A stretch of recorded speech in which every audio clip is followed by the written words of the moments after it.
I invite you now to take a deep, centering breath.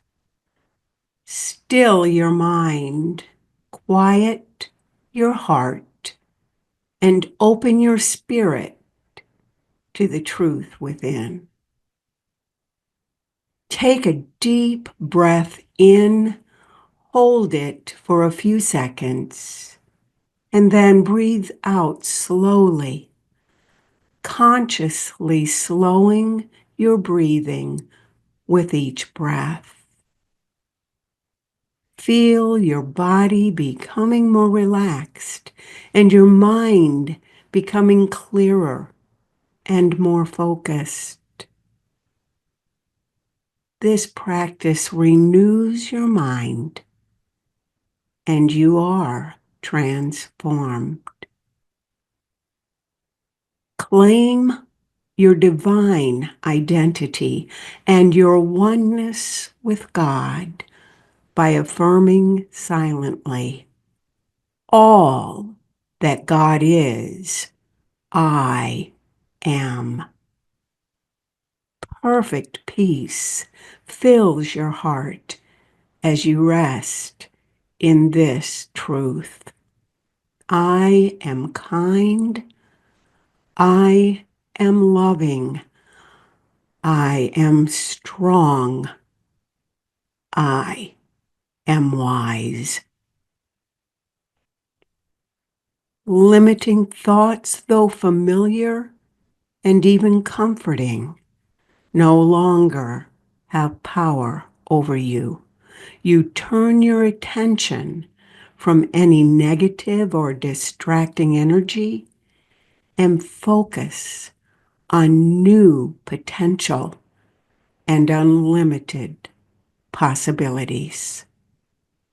Embracing the work of inner change, you are transformed. With courage and confidence, you step into a new way of thinking and a new way of being. Divine wisdom, power, and order are made real as you choose thoughts, words, and actions that bring forth only good. You are transformed as you gently let go of thoughts of lack or limitation. Your mind is renewed and you live the highest truth of perfect, harmonizing, unifying love for yourself and all others. This sacred truth takes hold deep within your spirit. As you take a few moments in the silence, know that you are not the thoughts that float across your mind. You are the one noticing them. Gently let them go and rest quietly in the space between them. Do this now for a few moments in the silence.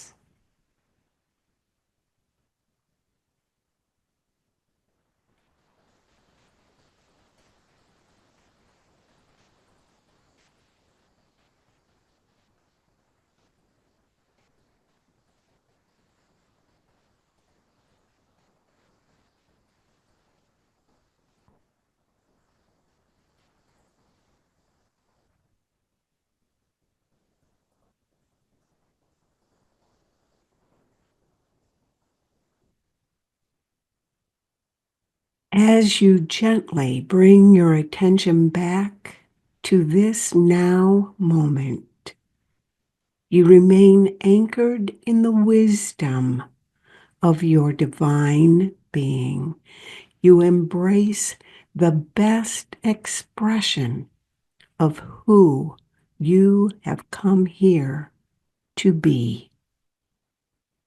And so this is.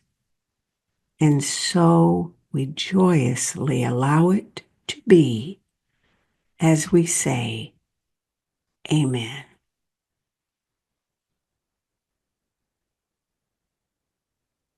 Good morning. It is my sincere pleasure to be back here with you today. There's been quite a lot that's happened since we were together the last time. We held a presidential election. Some pretty severe weather events have happened, and we're in the middle of another one with the wildfires out in California. And we said goodbye to one of our great leaders, Jimmy Carter. It's been kind of a roller coaster of mental and emotional reactions, hasn't it? Over the past few months, I have had conversations with several people who are in the question of how do I show up to this uncertain and unsettling time? I am reflecting on this question a lot. I wonder sometimes about what is mine to do, and more importantly, to be. At this dawn of a new year, I find myself apprehensive and concerned.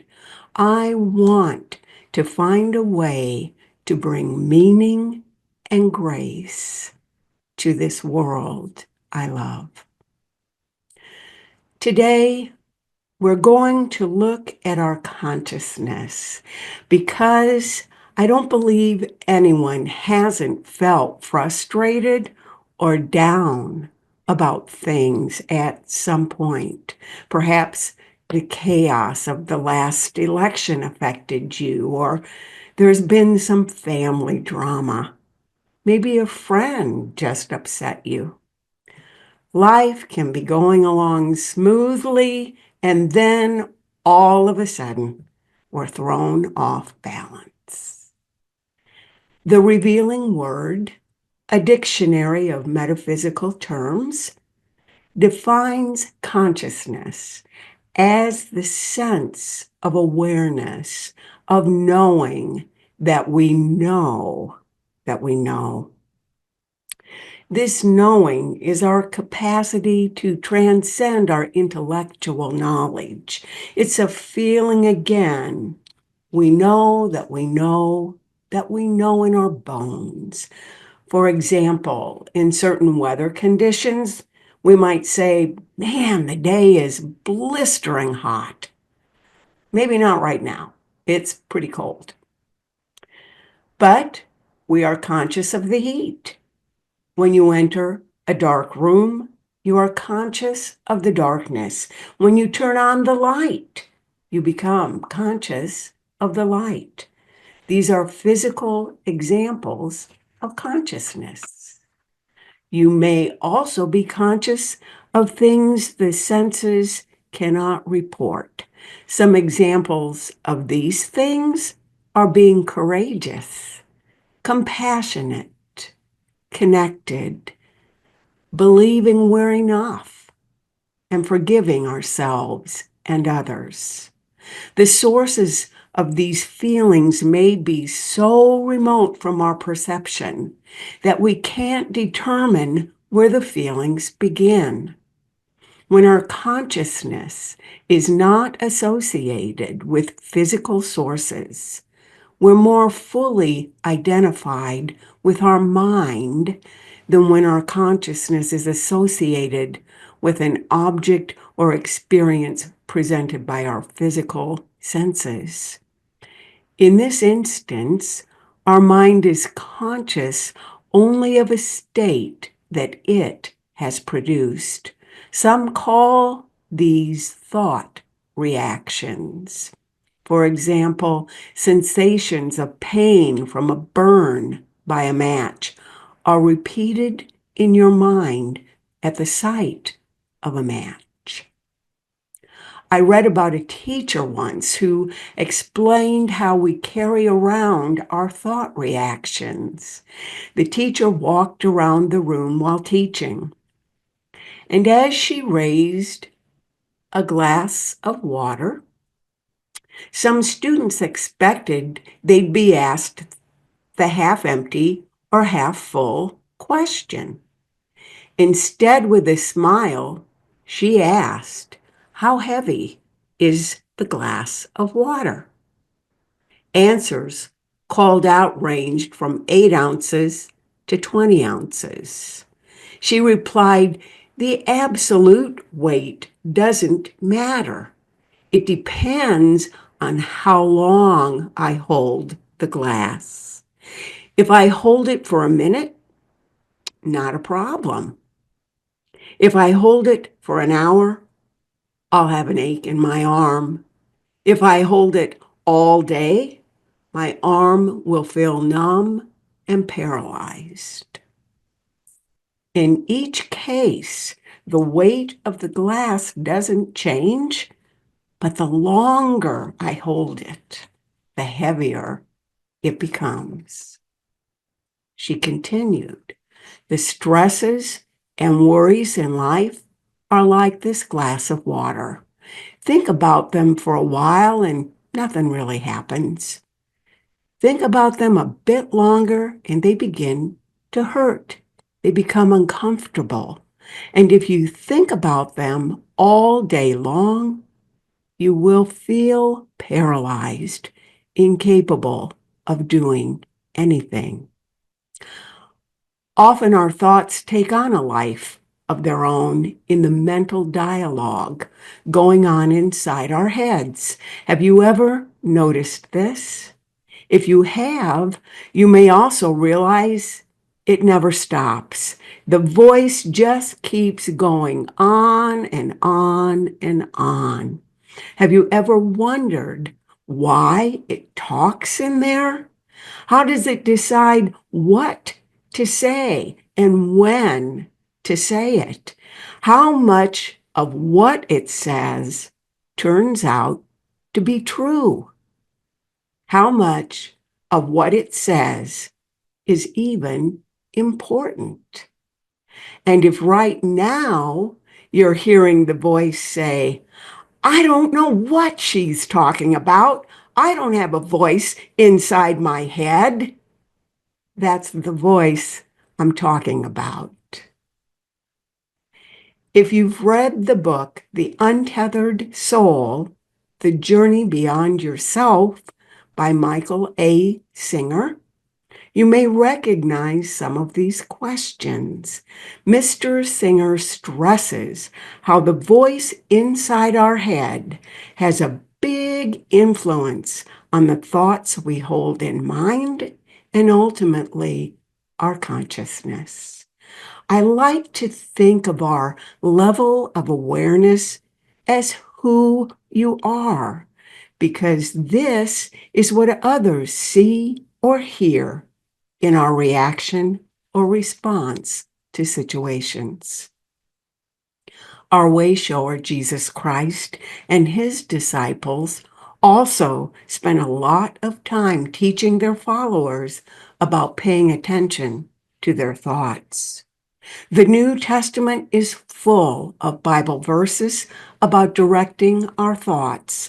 One popular verse is Philippians chapter 4, verses 8 and 9. "Finally, brothers, whatever is true, whatever is honorable, whatever is just, whatever is pure, whatever is lovely, whatever is commendable, if there is any excellence, if there is anything worthy of praise, think about these things. What you have learned and received and heard and seen in me, practice these things, and the God of peace will be with you." It's so tough to think about what is true, honorable, and worthy of praise when the voice in our head is reciting everything that is wrong in the world and in our individual life experience. To complicate things even more, many of us believe that spirituality is meant to bring about harmony and peace. But the diversity of our philosophies, beliefs, concepts, and views about spiritual matters often leads to confusion or even conflict. Our very efforts to develop spirituality cause notions of success and failure. And these thoughts then bind us to our own self-judgments. Thoughts like, am I growing? Have I done anything wrong? Am I meditating enough? Michael Singer said in a recent interview, truth is only complicated because we pass it through our habitual thought patterns. When we step back from ourselves, truth becomes simple. There are not many paths to freedom. There is only one. In the end, no matter what particular patterns of thought we have managed to build in our minds, freedom always means transcending these personal thought patterns. So, how do we go about transcending the personal self and awakening to spiritual freedom? How do we think about whatever is pure, lovely, commendable, and worthy of praise? The first step is to realize who's there, who is showing up inside. There is a voice talking, and there is you who notices the voice is talking. It's important to spiritual growth and raising our level of awareness that we realize we are not the voice of the mind. We are the one who hears it. We are the one who takes a step back and notices that it's talking without allowing it to affect our consciousness. This practice of detachment is essential to awakening spiritual freedom. We also need to be aware of the law of mind action. It is usually said this way: thoughts held in mind produce after their kind. But a more precise and accurate way of saying this is thoughts held in mind with feeling produce more thoughts with feeling of the same kind in mind. When we hold a thought in mind with feeling, we are giving that thought life in our mind. And when we hang on tight to a thought in mind, we are desiring that thought. By observing these thoughts with detachment and not buying into each one as truth, we can transcend our personal self and develop the spiritual freedom to determine who is showing up inside. We all experience life from this inside presence. We are always inside presence, always, no matter what's happening, no matter the changing nature of our moods or the world around us. We are always inside presence, always. And our purpose as spiritual beings is to give voice to that presence. It sounds so simple, doesn't it? But it is not easy. how easily we fall into the prison of forgetting, how easily we can be engulfed in the illusion of separation. But every time we return to presence, we give form to that presence. Living inside presence is a constant choice of surrender. It is acknowledging what arises in our life experiences, in our moods, in our consciousness, without getting hooked and without becoming identified with any of it.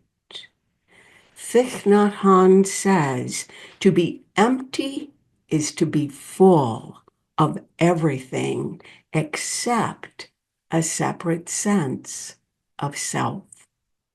It is about letting go of all the little identities formed by our habitual thought reactions and attachments and living inside presence.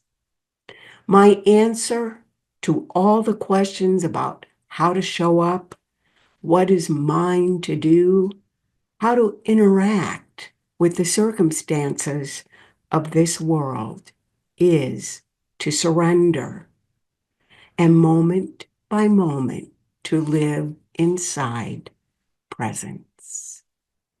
We each have different experiences in our life journey.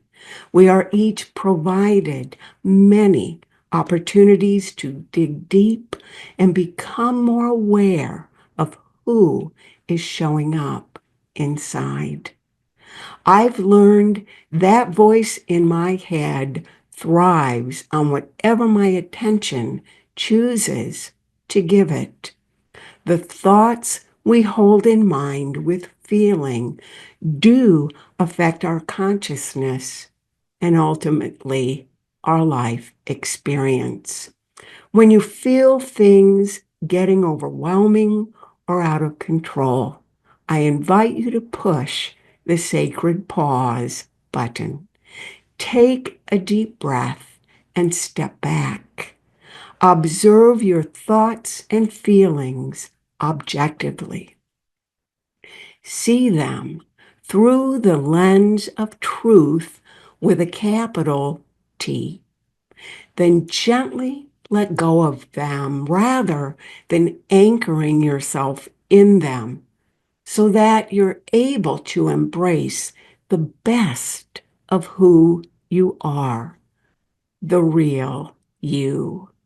Then whatever is true, honorable, just, or pure, whatever is lovely or commendable, if there is any excellence, anything worthy of praise, we can think about these things. We can practice these things, and in the process, we'll know the truth, and it will set us free. And so this is. Amen.